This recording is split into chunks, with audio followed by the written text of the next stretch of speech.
Shalom Aleichem, a Freilichen Chanukah. Tonight is the 6th night of Chanukah, Tovshin Pei Dalet, Habo Aleinu L'Toivo. We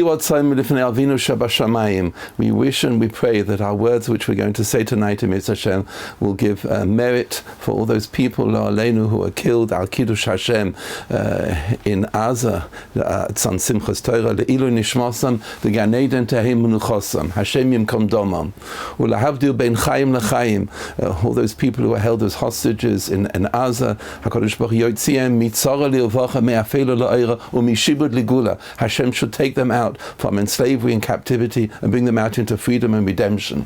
All those people who are sick, who are maimed in hospital, Hashem should send each of them Ufur Shalema B'Sosha Choyle Yisrael. They should be perfectly well and strong, Chazaku Bari, as they say here in Israel. All those people, Nebuch, who are Avelim, who are mourners in Klal Yisrael, the Almonas and the Yasoimim, we wish and Hashem should send each of them an Idud Godal, a great support and Nechama amongst all the people, Nebuch, the Avelim in Klal Yisrael. And we ask as well that all those people, the Chayalim, the soldiers who are standing al Mishmeres HaGavul and protecting us all the time, Hinei lo yonun v'lo yishon, Shomer Yisrael, Hashem should protect all of them, Hashem yishmarcha mikol ra, yishmor es nafshecha. And all those people, Nebuch, if you know, here in Israel, have been sent out of their homes and living in foreign quarters, in strange quarters, in hotels. Each one of them and all their mishpachas, we ask that Hashem should bench all of them and they should come out mitzora li'avocha, and their families should have hatzlocha and siyata d'shmaya and bracha in their homes, in their lives. Even though this shir is not particularly geared to the topic of what's going on in Gaza, but let the merit of our learning, our inspiration, and hopefully the enlightenment should be a great schus and a merit for all these people that we've just mentioned. Chanukah, in reality, the name of Chanukah is from the word chinuch. Chinuch means education, to guide a person, that a person should have a certain guidance, an understanding, and a comprehension. The word chinuch, Chanukah comes from the word chinuch inside.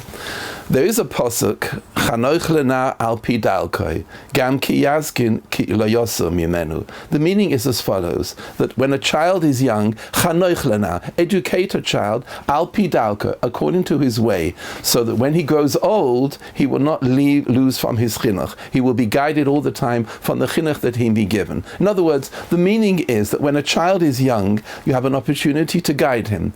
The great Rav Hutner, Zecher Tzadik Livrocha, once explained, there were two words here which are crucial when it comes to the education of a child. Chanoich means the opportunity that you have, the chance that you have to give to the child, and the child will grow and learn from you. The derech is the derech hachaim, which he texts later, meaning Chanoich is an opportunity which is present at the moment. Dalko is the derech hachaim, and therefore, if a child picks up the correct chinuch, the opportunity when a parent has the chance to educate the child, he will develop and be inspired for a derech hachaim, for a path for his life for the future. And that's really the meaning of the pasuk, Chanoich lena. And therefore, perhaps Rabbi's side, we can say it as follows. Chanukah comes at the beginning of the year, meaning after Simchas Torah, after the Yom Tov. The first Yom Tov of the year is really Chanukah. Maybe, perhaps, the purpose is that we should pick up an education from the beginning of the year, and that will take us and guide us through the Derech HaChaim for the rest of the year. Meaning, Chanoich lena, Chanoich atzmeinu. We should be educated, and therefore, Ledalko, for the Derech for the rest of the Lo Yosem Yimenu. And maybe we can learn a little bit of Jewish and say that our Derech should be, we shouldn't lose from this chinuch that we pick up from Chanukah at the beginning of the year. And maybe that's perhaps a Jewish taken from the words of Rav Hutner. The Ramchal writes in Derech Hashem a beautiful point how we must understand and appreciate the value of all the Yom Tovim that we have. There is inside every Yom Tov, says the Ramchal, when Moshe Chaim Lutzato in Derech Hashem, he explains that every Yom Tov has in it an aspect of the Or HaGonuz, the brilliant light, the spiritual involvement, the enlightenment, inspiration from every single Yom Tov, and we're supposed to derive and take it out from that Yom Tov. For example, when it comes to Pesach, the Or HaGonuz, the enlightenment which we have, is from Geula. HaKadosh Baruch Hu took us out from slavery into redemption. Certainly Shavuos is from Matan Torah, and Sukkot is the Yom Tov of Simcha, meaning there is a certain a momentum. There is a certain light which we take out of the Yom Tov, and that is the Yom Tov which the light which we must take out, the involvement, the enlightenment which we're supposed to take out of the Yom Tov. And therefore, what we're trying to search in this particular shir is what exactly is the chinuch, what is the or hagonas that we take out of Chanukah that is crucial to take out and appreciate the greatness of this Yom Tov that we have. I remember reading often in the writings of Rabbi Dessler in Michtav Melial, he explains as follows, and he learned from his Rabbi, the great Reb Nachman Zev, who was the son of the Alter from Kelm. Rabbi Dessler writes many times that the Rebbe, Reb Nachman, used to say always that the calendar is not necessarily a history book, meaning we don't recall and we don't remember all the events which happened in the history. It's not like reliving history, but what we do is relive the experience of the history, meaning the night of Pesach is once again a Leil Shimurim, and we must take out of that particular time. We're not like celebrating, like, for example, Thanksgiving or a day that happened previously. It's not a Thanksgiving. It's a lesson that all the momentum and the spiritual investment that you have from those particular days come back again. Meaning when we come to Shavuos, once again, we're standing at Torah, at Matan Torah. When we're coming to Sukkot, once again, we're in the Sukkot. Meaning there's a certain momentum and a brilliance of a light which comes out, and that's what we're supposed to do. We're not looking back in history and just celebrating an event in history, not at all. Meaning, when it comes to Chanukah, it's not just we're just celebrating the victory of the Chashmonaim over the Greeks. It's more than that. It's we're reliving again the moment, the inspiration and the tremendous growth that we can take out. And that, I think, is the meaning of the word Chanukah. When it comes to Chanukah, what exactly is the momentum? What is the guidance, like we said by Rav Hutner, that we're supposed to take out of Chanukah, that we receive a derech hachaim, chanoch lana al pi darko? What is the derech that perhaps we can take out from it? Perhaps it's this, Rabbi Yisai, a suggestion. You remember the episode that when Shem and Yafes came in to Noach when he was intoxicated, he was lying on the ground, and Shem and Yafes, the two sons of Noach, came and covered him up. Afterwards, Noach realized what they had done, and he gave them a beautiful bracha. And the bracha which he put together of Yafes, of one son, and Shem together, is written in the Chumash in the end of Parshas Noach. Yaft Elokim leyefes. May Hashem extend, but we mean, of course, the expression is from the word Yofi. Let the beauty come to Yafes, which is Greece, Yafes, which is Greece. V'yishkaim ba'ahalei Shem, and he should dwell in the tents of Shem. Meaning, the beauty which was given and the sensitivity which was given to Yavan, and he should also dwell inside the camps of Shem, which is Klal Yisrael, which are the Jewish nation. When we look at this, we realize what exactly is going on. What was the bracha which Noach gave to Yafes and to Shem? It was the gift of beauty, of great sensitivity, and that was the external features which Yafes had, and they are together, they live together in the tents of Shem. If you understand that, you need tremendous chinuch for that. You need a tremendous education. Why? Because one thing is for sure, if you get it right, if you understand the difference between Yavan, between Greece, and the beauty and the sensitivity and the external features of Yavan, that if they're inside the tents of Shem, it can be lethal, it can be catastrophic. And when I say the word catastrophic, in Israel, the word is not catastrophe, catastrophic. Catastrophic means, like in Homontameh, it's disastrous, it can be hopeless, it can be awful. Meaning as follows: there is such thing as a semblance of Yavan inside the tents of oil, of Shem. There is the beauty of Yavan which exists at the same time inside the tents of Shem, in the oil of Torah. That can be wonderfully illuminating. It can be very exciting and very inspiring to a person. But you have to be very careful. Why? Because if it goes too far, if the influence of the Greek culture completely gets involved and saturated inside Shem, then you have a major problem. Meaning, on the one hand, it can be wonderful because the beauty and the sensitivity which is applied to Torah and mitzvahs. On the other hand, if it's taken too far and one doesn't have a chinuch and there isn't an education, an understanding and a comprehension how far you must take the point of the secular culture of Greece, then you have something which is catastrophe. Catastrophe means disastrous, hopeless. And that's really the balance here. And I think that is the point of chinuch that we must come out with when it comes to Chanukah. Chanukah means a chinuch, an education in beauty, that you understand what the meaning of beauty is. After all, that was Yovan. Yovan was given Yafta Elokim Liyefes. Yovan was given a tremendous bracha, a blessing of beauty and sensitivity, as we know, the Greek culture and science. But it's inside the tents of shame, which can be potentially wonderful, but at the same time can be lethal, can be disastrous if it's taken too far.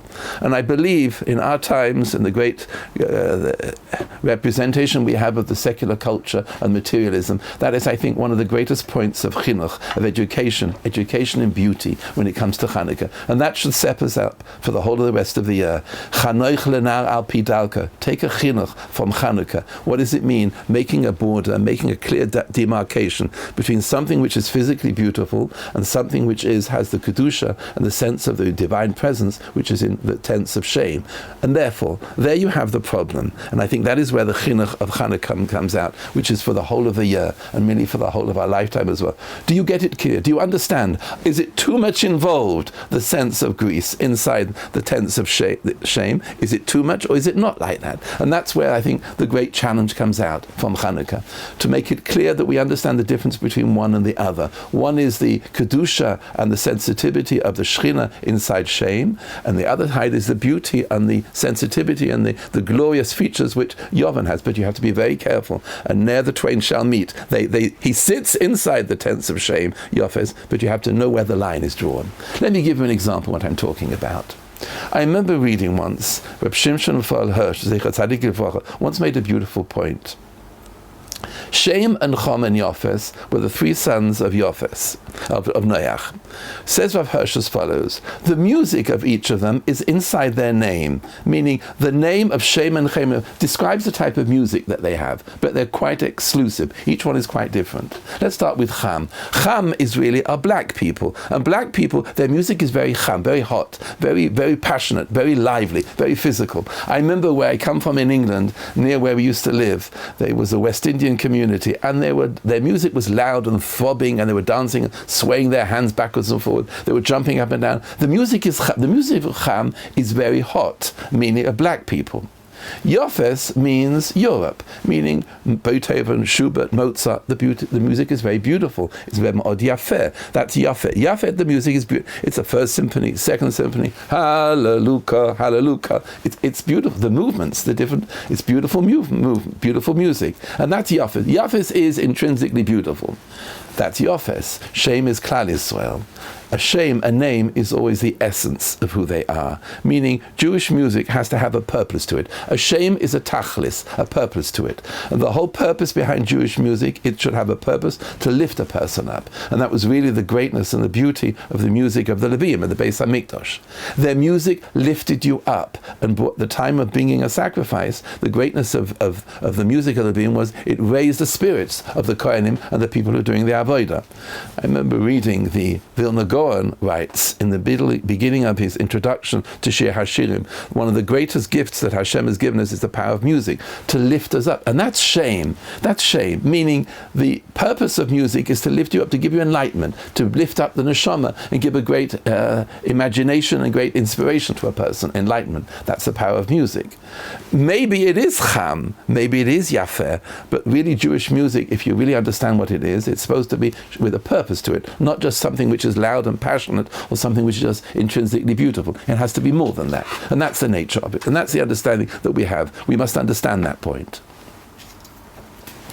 In reality, this challenge of chinuch that we're mentioning here is really, I think, the whole essence of what we say in Ananism.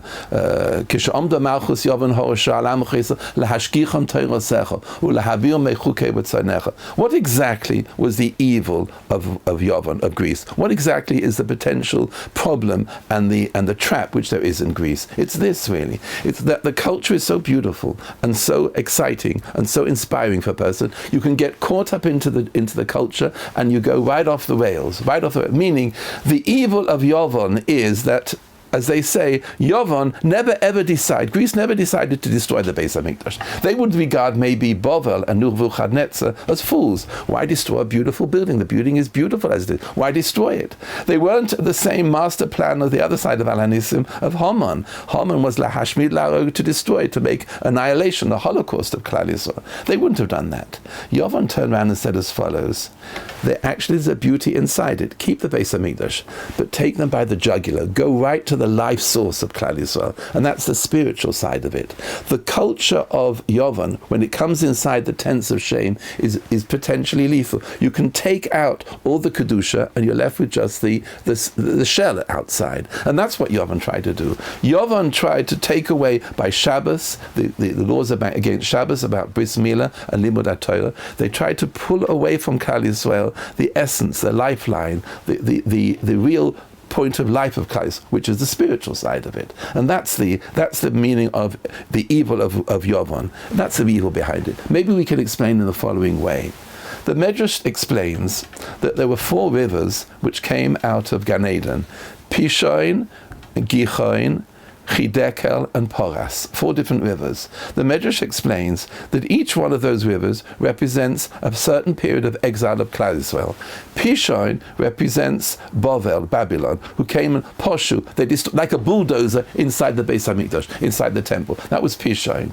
Gichoin was al gechoin chaselech, like the cunning, the ruthlessness of Haman when he came and suggested the idea to Achashverosh. That was Gichoin, means the rule of Persia, of Modai, of Haman and Achashverosh. Chidekel is as Yovan, we'll come to that in a minute, and Poras, the last one, refers to the great assimilation of Poru, the assimilation which we see in the goddess of Eden, which we're going through. But let's come back to Chidekel. Chidekel is Yovan, is Greece. And Chazal once explained as follows: Chidekel, from the word chad v'kal, sharp and light, meaning the culture of Greece gets in and gets out, and you never even knew that it was there. Something I remember Rabbi Zecher Tzaddik once explained is like a master surgeon. No, a master gets in and gets out, and you never even knew he was there. Meaning the theater, the movies, the sport, the culture, the building, the science, the philosophy, everything there is about the Greek culture, it gets in, and if you're not careful, it can take out your life. It goes right to the jugular. It goes right to the soul of a Jew.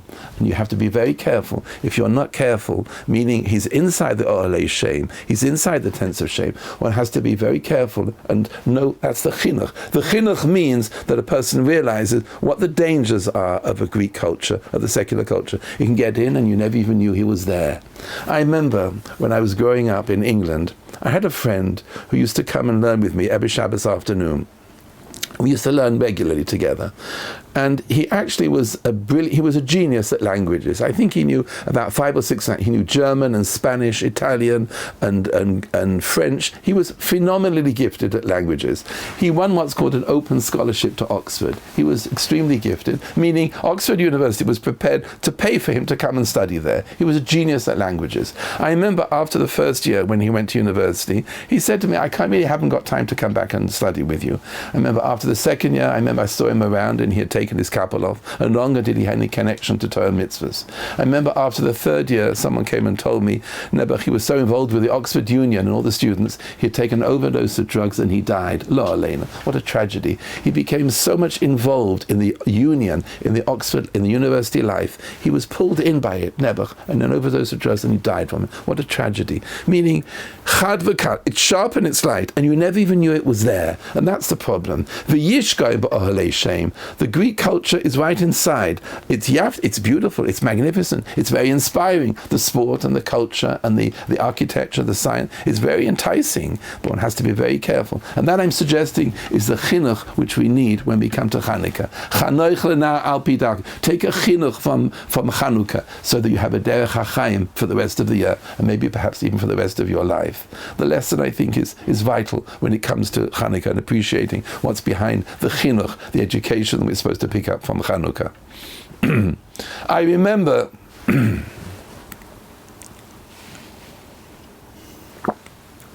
at the funeral of Moshe Feinstein, which took place in Yerushalayim on Purim. I remember we all dressed up for Purim, and everybody turned up at Machane Yehuda, and hundreds of thousands of people came to the funeral of Moshe Feinstein. Everybody was standing there, and we all waited for the Godel Hador, Rav Shach, to come and say his hesped, Zecher Tzadik Livrocha. The only person who gave a hesped there, who gave a funeral oration, was Rav Shach, the Rosh Hashiva of Ponevezh. He came along and he said something. If you know a little bit about the great droshes of Rav Shach, he would sometimes say something called the state of the nation. He would give an address and describe exactly what is happening in Klal Yisrael, meaning it was like a major address of what's happening inside Klal Yisrael. And when he came to the funeral of Rav Moshe, Rav Shach gave, I think, a State of the Nation address. He said as follows at the funeral ovation. It used to be in Klal Yisrael that we had something called a bitter inquisitia, a bitter inquisition, meaning in Germany, in Spain, in the pogroms, in Russia, in Poland, it was a bitter inquisition. It was very bitter. And Rav Shach then said as follows: the scene has changed now. We now have something called a zisa inquisitia, a sweet inquisition, meaning the Greek culture and the affluence and the materialism pulls you in, and it's an inquisition, but it can be very sweet. Isn't that a phenomenal insight to what's going on inside Klal Yisrael? The Greek culture, which has come in, the music, the money, the sport, the entertainment, all the different things which are so exciting about the Greek culture, has come in. It's an inquisition, and that's going for the jugular, and that's called chad v'kal, sharp and light. And if you're not careful, you can lose your soul, you can lose your Jewish identity completely if you get too much involved inside the Greek culture. I remember listening to one of the great Rabbonim, one of the great poskim here in Yerushalayim, Harav Reb Yisrael Gantz Shlita. He once mentioned, I remember hearing from him, that he went and asked Rav Shach, the great Rosh Hashiva we just mentioned, what is the greatest test, the challenge of a child growing up in our times, in our period which we live in? What is the greatest challenge in Chinuch? How can we understand what is the challenge which a child faces, the great nisayon of Chinuch in our generation? And Rav Shach, in his tremendous understanding and his great insight, his pikras, this man living in a Rosh Hashiva, in Ponevezh Yeshiva, he understood exactly what was going on. He said as follows: the greatest challenge which a parent has with a child is, in our times, that the child should have a kef, which I suppose, something of fun, something of delight, in something which is spiritual, rather than something physical. Isn't that incredible insight? No? I find that incredible. The sharpness of the statement. Meaning, instead of a child having a great fun and kef from going out skating or going on a teal or somewhere, or going on a holiday or vacation, or by doing something, having a video or something, that is something called a fun for a child. But if a child can have a fun from doing something of a mitzvah, like in learning Torah, or giving tzedakah, or behaving in a certain way, or davening, if a child can have a kef and enjoy it, and that surely is the challenge of chinuch, that the child should enjoy something spiritual rather than something materialistic or something from the secular culture. That, I think, is an incredible insight. What does it mean, the influence of the Greek culture? And that is the chanoich l'na'ar, the education that we need in our times, that we can pick a derech hachaim, that the child can have what's called an inspiration and a fun and a delight from something in spiritual terms rather than something physical and something materialistic, as we know so well. I think if we're really going to understand exactly what we mean by the chinuch of Yafta Elokim Leyefes, this point that we're making, that inside the tents of shame, inside the tents of Torah, there is the beauty of Yovan, it mixes in there. In order to make it clear to ourselves, we have to really understand what is the definition of beauty? How do we explain beauty? How do we understand it in Torah terminology? For that, we must turn to the writings of the Vilna Gaon in Megillas Esther. The Vilna Gaon explains as follows. We know the description which is given to Esther, Yefei Toya v'Yefei Mara. She was extremely good looking and very pleasant to look at. Yefei Toya v'Yefei Mara. The Vilna Gaon explains, Yefei Toya refers to the beauty and the perfection of individual limbs. For example, a beautiful eye, a beautiful hand, a beautiful nose. Yefei Toya means exquisitely formed, well, very well formed. The beauty is, Yefei Toya, in physical terms, means that the person is, the features, the limbs are very perfect, are very symmetrical and perfectly molded and symmetrical in shape. Toivas Mara means the overall look. Yefei Torah is the individual look, and Yefei Torah is the overall look of the person, and that's the nature of it. But the Gaon goes on as follows. The Vilna Gaon explains as follows. But of course, it's only a parable, and there's a nimshal. There's a lesson which we must learn from it. It means by Esther was Yefei Torah means individual actions which were done perfectly. Her Maisa mitzvahs, her actions, each one was perfect. Each one was whole. Each one was molded in a beautiful way, beautifully refined. Her physical actions. It doesn't just mean maybe she certainly was a beautiful woman. Yefei Torah in the simple meaning of the meaning, but there's a depth behind it, says the Vilna Gaon. Yefei Torah means perfectly formed in physical terms, perfectly well done mitzvahs. Each mitzvah was done perfectly.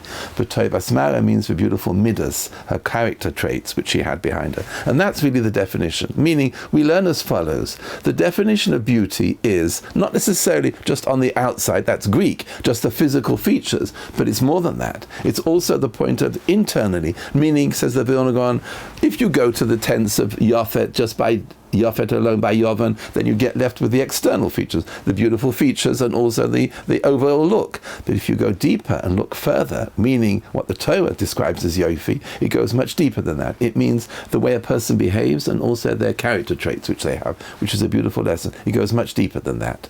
In the Greek culture, it's the external part, what you look like on the outside. In Torah terminology, there's depth behind it, the depth of behavior and the depth of behavior, how a person conducts himself in character traits, which is a beautiful point. The depth in the Jewish culture, which goes into the Kedusha and the divine presence, rather than just the physical beauty and the sensitivity on the outside. That's the point behind it.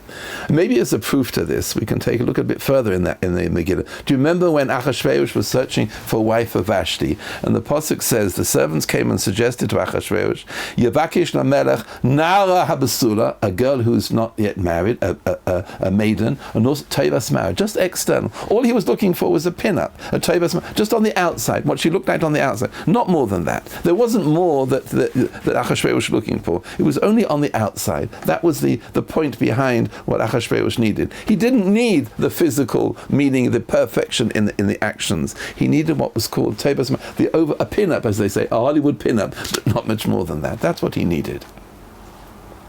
If you understand this point then, and we're taking it further, Chanoich Lena, the education in beauty that we have from Yovan, perhaps there's a greater depth behind it at all, which we can understand through the explanation of the Ramozim, the hints which are given in the names of Yovan and Anshem, in the following way.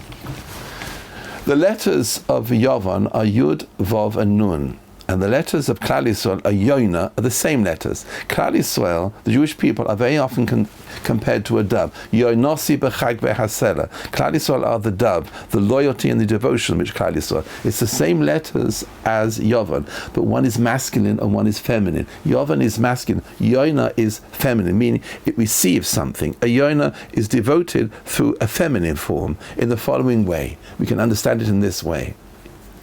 The national emblem, they say, of Greece is an olive. The national emblem of Klal Yisrael is a menorah. I remember reading in the writings of Rabbi Frieda, which is a beautiful point. An olive is intrinsically brilliant. Its light is brilliant. In itself, it is fascinating. That's Yovan. Yovan is the inspiration from the actual element itself. But Klal Yisrael is a menorah, meaning we receive something. That meaning we receive from the Almighty our wisdom. And that's the menorah itself is not beautiful. It doesn't give a light, but what it receives, the menorah, and that is the difference between the culture of Yovan and the culture of Klal Yisrael. The culture of Yovan is, the secular terms mean, it's a brilliant person, a brilliant scientist, a brilliant philosopher. He is an olive, meaning he's intrinsically brilliant and he's enlightening. But by Klal Yisrael is what you receive from the Almighty. Ki Hashem yiten chachma mipiv da'as usrona. The Almighty gives you wisdom, and that's the difference behind it. The difference is what you are or what you receive, and what we have is only atochein adam das. The Almighty gives us knowledge. The Almighty gives us beauty. It all comes from Him, and that really is the depth of understanding what the Vilna Gaon mentions about Esther. Yefei Torah v'yefei Mara. That's the education which you understand from there. Maybe we can take a little bit further. If you remember, there are two different brachas which one will make when you see a great man. If you would see a great man in Torah, a great tzaddik, for example, you would have seen, I don't know, Rabbi Chaim Kanievsky, Zecher Tzaddik, or Rev Eliashib, all these great Torah leaders of their time, you would say the following bracha. Asher cholak mechochmosoi lireav. He divided up from his wisdom and gave it to those who fear him. Meaning, the definition of a great scholar in Torah terminology is someone who received a portion. Cholak means he received a portion from a Yoreav, and he's a Yorei Shamayim. Meaning, Reishis Chochma Yiras Hashem. The beginning of Chochma is the fear of the Almighty. Meaning, by a great Talmid Chacham, he received a portion of wisdom from the Almighty, and his Yiras, it's dependent on the level of his Yiras Shamayim, his fear of the Almighty. Like, if you were to meet somebody like Isaac Newton or Beethoven or Leonardo da Vinci, a great person by the secular world, you would say the following words: Asher nosan mechochmosai lebosar v'adam. He gave from his wisdom to a person of flesh and blood. I mean, it was a gift he was given. He was given the great wisdom, but a gift. Like a giraffe has a long neck or an elephant has a trunk, he was given a brilliant mind, meaning it's a gift. There's no connection for where it comes from. Lebosar v'adam. He was a lucky man. He was given tremendous wisdom and great understanding, but it's a nosan lebosar v'adam, meaning like a giraffe has a long neck. There's nothing different from that, and that's the difference between them. I remember hearing once from the great Rav Falk Zecher Tzaddik Livrach in Gateshead. He once asked us a wonderful question from the Chassam Sofer on this basis of these two brachas in the following way: what bracha would you make if you would have seen Albert Einstein? He was a Jew, but he's a great man in science. What's the bracha that you make? And the Chassam Sofer said as follows: if you see a Jew who's great in philosophy or in science, you don't make any bracha at all. Why? The real skill of wisdom by a Jewish person is in Torah, meaning he's got the wrong profession. It's true he might be a great scientist, but you would not say Asher cholak mechochmosa because it's not Torah, and you would not say Asher nosan because he's a Jew, meaning you wouldn't make any bracha at all if you would have seen Albert Einstein. He was a great thinker, but you need the connection of chelek, of a connection to the Almighty, and also the Yiras Shamayim as well, which comes together with it. And that really is the difference between a great person in the secular world, in the Greek culture, and a great person in the Torah world. By a person in the secular world, it's a gift. It's just given to. There's no connection from where it comes from, and that really is the olive. The olive means intrinsically it's brilliant. It's a gift that he's brilliant. But in the Torah world, it's not like that. It's a menorah. He receives something, and that's the meaning of the chelek. The chelek means he took something and was given something as a gift from the Almighty because of his great fear of God, and that's hatochanin. Hashem gives us wisdom. Ki Hashem yiten chochma. The Almighty gives us chochma. Mi piv da'asul biyot. He gives it, and that's where our wisdom comes from. And therefore, I hope we're getting further and understanding the point of what it means by an education in beauty. And that, I think, is part of our chinuch when it comes to Chanukah. We come out with a clearer mind. What does it mean? We understand that the beauty is inside the tents of Klal Yisrael. It's inside there. Yavta Elokim liyefes v'yishkoim ba'olish. He's inside. He's inside, and the education is one has to make a clear difference. What is one side and what is the other side? I suppose we can go a little bit further. I don't mean to be a cynic, and I'm only bringing this point over in order to make a certain point. I hope you don't misunderstand me what I want to say, but I want to explain what I think really is the main point of our chinuch, to understand what do we mean the difference between a Torah education and a secular education in the following way. And that, I think, is the meaning of Chanukah and the lesson of Chanoich Lena al pi Dalkoi. What would the Greek culture have said, for example, about a beautiful sheitel, or a beautiful shtreimel, or a beautiful, I don't know, a long beard and white? I don't mean to be critical, I don't mean to be cynical, but I want to make a point here. What would they say about a beautiful black hat, or a beautiful shtreimel, or a beautiful sheitel? The Oven would say it's beautiful, it's wonderful, it's gorgeous, it's so beautiful. No, they would say what a beautiful, beautiful outfit you're wearing. No, a long black coat, or a beautiful shtreimel, a beautiful sheitel. The Oven would say it's beautiful, it's wonderful. What would the Oven turn around and say, for example, about the music of Mordechai Ben David, or Avram Fried, or Benny Friedman? Well, it's wonderful. It's like Zorba the Great. It's wonderful. The music is wonderful. Meaning the external is beautiful. It's very charming. It's wonderful music. They would love it. What would Yovan have turned around and said, I don't know, about a smorgasbord, or gefilte fish, or kreplach, or beautiful Jewish food? It's wonderful. It's so tasty. They would have enjoyed it all, if you get the point what I'm saying. What would Yovan turn around the Greek culture and say, beautiful silver candlesticks for Shabbos, or beautiful table? It's beautiful. It's wonderful. They would keep it all. Nothing wrong with it. It's perfect, no? The beautiful celebration. I don't know, a beautiful Aron Kodesh, or a beautiful mezuzah box, or a beautiful bag for tefillin. It's all wonderful. What's the point we're making here? Of course, I'm not trying to be facetious. I'm not trying to knock too much. But the point is as follows. You have to be very careful that you make sure that when you take your beautiful silver candlesticks, you know what it's for. It's the Kavod Shabbos Kodesh, and not just for the beauty. If you do wear a beautiful shaitel or a shtreim or whatever it is, it's in order to arouse kedusha. It's not just for the external features. I hope I'm not misunderstood, but the point I'm trying to make is as follows. In Greek culture, they would love all these external trimmings. They would be very attractive. Why not? Dress in a certain way, and a long payas, a long white beard, and a beautiful black hat. It's very attractive. Why not? Of course, it's not the essence. The essence is what's behind it all, and the depth is behind it. And that's really the point. Meaning, you can live a whole of your life, I suppose we can make something in the following comment as follows, and say as follows. You could be Haredi Greek style. If you're Greek style, you miss the point. It's all external. You didn't go far enough. It's not just the outside dress, for sure not. It's not just the beautiful Shabbos tablecloth. It's what it's for, the Kedusha which is behind. You can have all the beauty, but you might be missing the Kedusha and the divine presence behind it all. You need to go deeper and look further. And if you're only looking on the outside, then I'm afraid it's Greek. It's Haredi Greek style. You didn't get the point. You didn't go deeper. I think, Lanias Daiti, there is a major problem. I think many of the advertising, the magazines which they bring out, and they say a person should come to our place for Sukkot and have 5 meals a day, and you can have a Dafa Yomi Shir, and you can also enjoy a golf course and all the other attractions and all the physical attractions. It's very nice, but perhaps it's going overboard. Perhaps all this brainwashing of what does it mean, the materialism, is only Haredi Greek style. Maybe something's gone wrong here. And the point is we have to make it clear there's a chinuch which we need. Look deeper, look further into the point that we're going. And when you can do that, then you can really understand the chinuch of Chanukah. Look further and don't just take the points on the surface. Don't just look at the dress or the food or the music or the mitzvahs that you do on the outside. There's a depth of point, the genuine mitzvah, the lishma, the devotion and the genuine sincerity behind the mitzvah. That surely is the point that we must take out in our understanding, in our comprehension, in the chinuch of Chanukah, when it comes to making a distinction between Yovan and Klal Yisrael. Rabbi say, let's take it a bit further.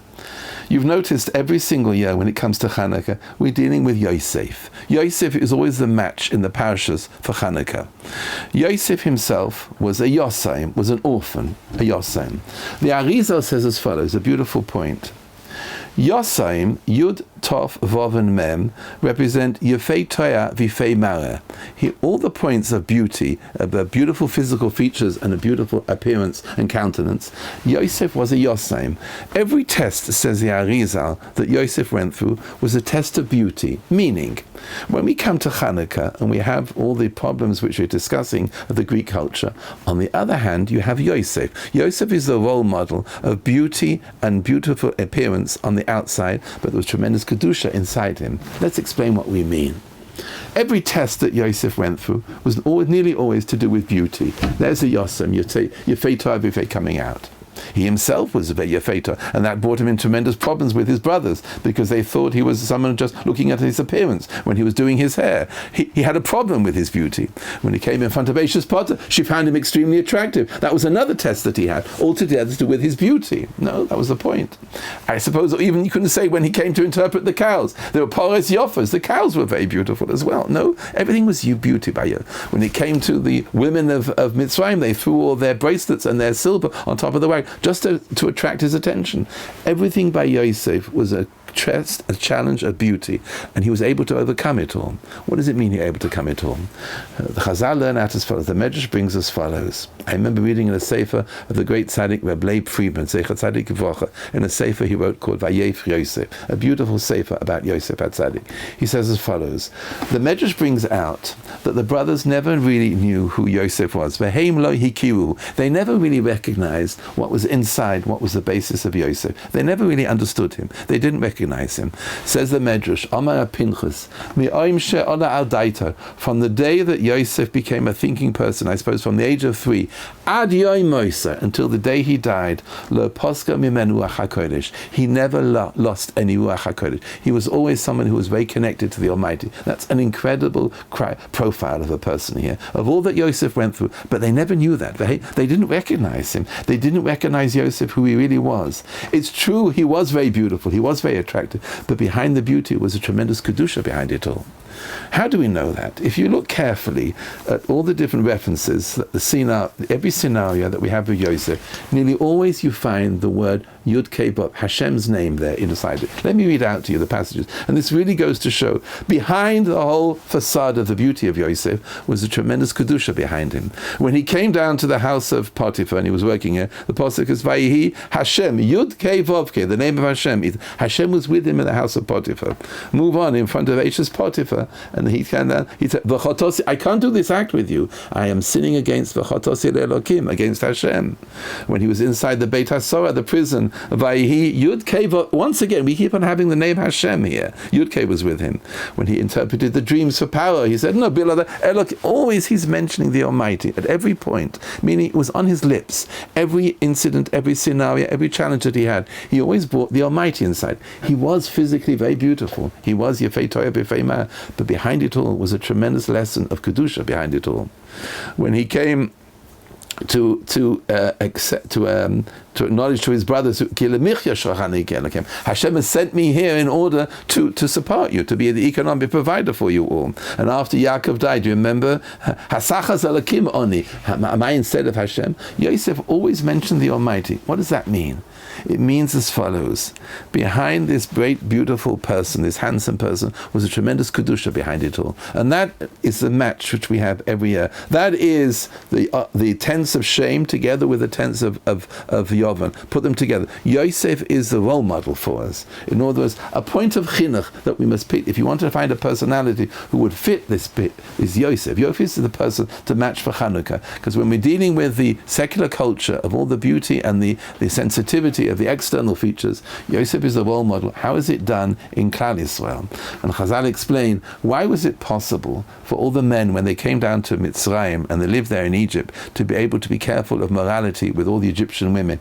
Because Yosef set a phenomenal example of Kedusha. Yosef was a walking Kodesh Kodashim, a Holy of Holies. He set the example, he set the trend, and because of that, all of the men in Mitzrayim were able to withstand any tests of morality there. He was the role model. And that's the chinuch that we're taking out from Chanukah in a beautiful way.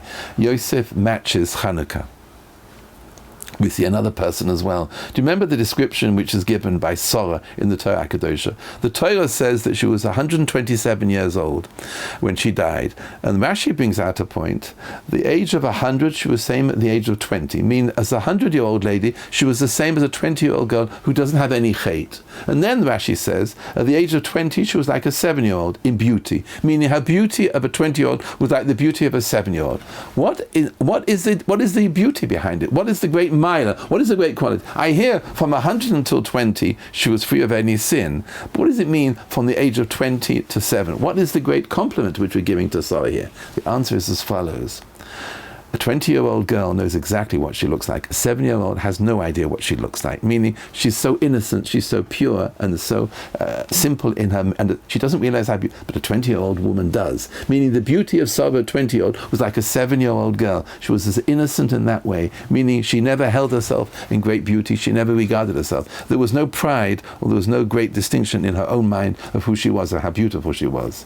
Maybe that's the reason as well the Gemara brings out that Sarah had two names. She was also called Yiska. And the Gemara in the Gemil explains as follows. The word Yiska means to look out, to glance at something. Sochsa beruach HaKodesh. Sarah looked on everything with tremendous kedusha. V'kulan sochim beyofya. And everybody looked at her because of her beauty. Now, Rabbi say, put the two of them together. Isn't it a beautiful lesson? You have a woman who everybody is looking at because of her great beauty. On the other hand, she had ruach HaKodesh. Since when do you have a woman who's exceptionally beautiful at the same same time with Ruach HaKodesh. That's an incredible match here. And that was really the match, I suppose we can say, also for Yosef as well. Sarah in Mitzrayim also laid the standard. When she was taken down to Mitzrayim, she set the standard for all the women. The morality and the tznius, the modesty of Sarah. She was exceptionally beautiful, but at the same time she had Ruach HaKodesh. And that's an incredible thing. Everybody's looked at her for beauty, but at the same time she had Ruach HaKodesh in her view, how she looked at everything. And that's an unbelievable lesson which we're taking out from Sarah. These are the two role models which I think we should take out when it comes to making this chinuch, the education and beauty, which we have when it comes to Chanukah. Chanoich lana apid alkoi. We have two people like Yosef in Mitzrayim, and they never knew who he was, and Sarah Imenu as well. Everybody looked at her, but she had Ruach HaKodesh. These are the role models which we have to do when we find Yovon inside Greek culture, inside the Beis HaMedrash, inside the tents of shame. We have to be so careful and cautious to make sure it doesn't envelop us and saturate our understanding of beauty. I'd like to show you something a little bit further, how far we go. I remember once reading in the writings of the Alter from Kelm, of Simcha Zissel Boiler. He once made a beautiful point in the Pasuk in Shir Hashirim. One of the most beautiful buildings which Klal Yisrael ever had was the Mishkan, was the Beis HaMikdash, and the Beis HaMikdash was built. The Beis HaMikdash, not the Mishkan, the Beis HaMikdash. In Shir Hashirim, Shlomo HaMelech describes exactly the beauty behind the Beis HaMikdash. Listen to these words in Shir Hashirim, Perek Gimel, Pasuk Tes. I think this really describes what it means, the chinuch, the understanding of recognizing what is real beauty in Torah terminology. Apirion also, when you listen to these words, try and close your eyes and imagine the scene. If you can picture in your mind the scene that I'm drawing for you from the Psukim. Apirion also HaMelech Shlomo. The King Solomon made a beautiful canopy. Me'atzei halavonon, and all the wood was cedar wood, beautiful cedar wood all the way around. Amudav asa kesef, all the pillars were made of silver. So you have silver pillars and you have beautiful cedar wood all around. The pidoso, the seat, which made the kaporos on the Kodesh Gadosha, was made of gold. So you have a gold seat there. Merkava al goman, and all the hangings were purple. Please put it all together in your mind's eye. You have cedar wood all the way around. You have pillars of silver. You have a golden seat, and you have purple hangings, curtains there. It doesn't end there. Inside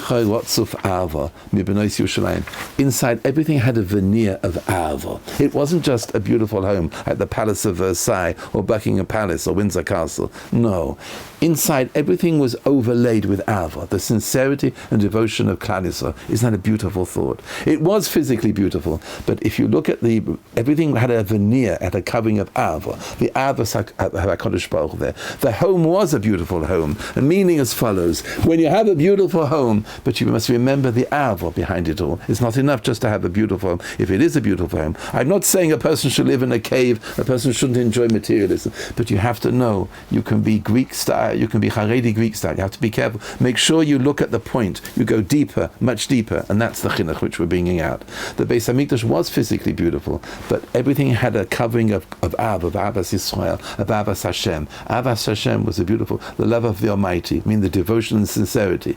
You might have the physical beauty and the physical attraction, but if you don't have the sincerity and devotion inside, that's the pnimius, the inside, not just to look at the outside. And that is the lesson, I think, which we're taking here. That is the education of beauty which we're coming out with from Chanukah. That is the suggestion which we're making here.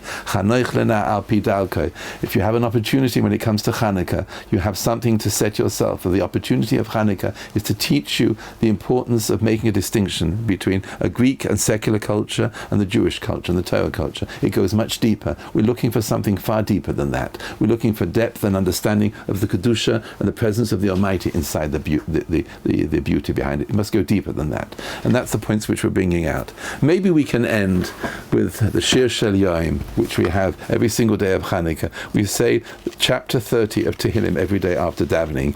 Mizmar Shir Chanukah Sabayis de David. It's the dedication of the Beis HaMikdash here. Chanukah means the education, the dedication of it. What is the Chanukah Sabayis? If you know a little bit, I'm not going to go through the whole Perek, but Perek 30 of Tehillim goes up and down, means you go high, you go low. In the morning, at night I was crying, in the morning I had joy. It goes up and down. It's all the challenges of life. The challenges of life, you have one at night, you might be hard, it might be crying, in the morning you're happy. the day goes up and down. Your life goes, the challenges go up and down. Sometimes you're successful, sometimes you have a failure, all the different challenges of life. And that's called the Chanukah Sabayis. Interesting, even though it's talking about the dedication of the Beis HaMikdash, but it's, the whole perek is talking about the challenges which the person have. You go up, you have success, you have failure. That's the challenge of life. But what's the end of the line? The end of the line is the last pasuk here. The last pasuk. Leman, in all that you go through in life, all the challenges, Yezamecha Chavod. Kavod is a nickname for the neshama. Ura kavodi. If you know in Tehillim, the word kavod often refers to the neshama. Yezamecha Chavod, that the neshama should always be singing, v'lo yidoim, and shouldn't be numb. It shouldn't be silenced. Hashem Elokai la'olam adeka. Hashem, my God, I will always thank you. What happens when a person becomes very involved in the secular culture of Greece? The neshama becomes numbed, it becomes silent. If you watch too much television, or you watch too much of movies, or you're too much involved in sport, too much involvement with it. I'm not saying a person shouldn't do sport if you like it, enjoy, but you have to be careful. If it becomes too much involvement, then you have yidoim, then the soul becomes numbed. And that's the meaning of the chideka that we mentioned beforehand. You can go too far, and if you're not careful, it can take away your whole spiritual existence, your whole enthusiasm for something spiritual. V'lo yidom, Hashem Elokai, always my heart should be pumping also with appreciation for you. L'hodos u'lahalel Hashem Elokai, I will always thank you, Hashem. That is the Chanukah Sabayis. That is the Chanukah of a person individually. Meaning, when it comes to Chanukah, we have to make sure we're careful, we're cautious from any involvement which we have in materialism. The Greek culture might be very beautiful and very exciting and very enticing. It pulls you, but you have to know the division. And that's, I'm suggesting, is the education and beauty which we can have out of a Chanukah, B'ezrat Hashem. If a person picks that up, he has what's called Alpi Dalko. He's Chanoich L'derech Alpi Dalko. You have a chinuch. The moments, the days of Chanukah are days of chinuch. And the derech is, I'm suggesting, for the rest of the year and the rest of your life. You can pick up that direction in life, and you know exactly which way to turn and what it means, too much involvement. Be careful with your neshama. Protect your neshama. It should never be numbed. It should always be alive. And that, I think, is a lesson which we can take out of Chanukah.